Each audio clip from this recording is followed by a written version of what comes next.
4. Ermitage de Notre-Dame de la Solitude. Parmi les ruelles des anciens yébènes de Tolède, nous trouvons l'ermitage de Notre-Dame de la Solitude, déjà documenté au début du XVIIe siècle.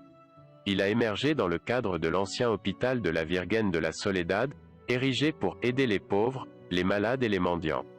La Cofradía de la Soledad était chargée de gérer les revenus de cette institution caritative, avec la capacité d'accueillir une dizaine de lits, bien qu'en pratique elle n'ait jamais atteint ce chiffre.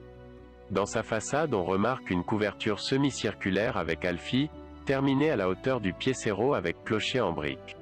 Son usine est la caractéristique du gréement de Tolède, tiroirs en maçonnerie de quartzite disposés entre des piliers en briques et séparés les uns des autres par des rangées horizontales, Verdugada, également en briques.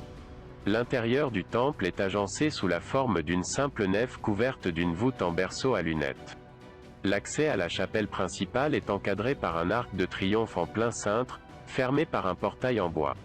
Il abrite l'image de Notre-Dame de la Solitude, d'une grande dévotion parmi les voisins, ainsi qu'un Christ couché dramatique et réaliste daté de la fin du XVIIe siècle.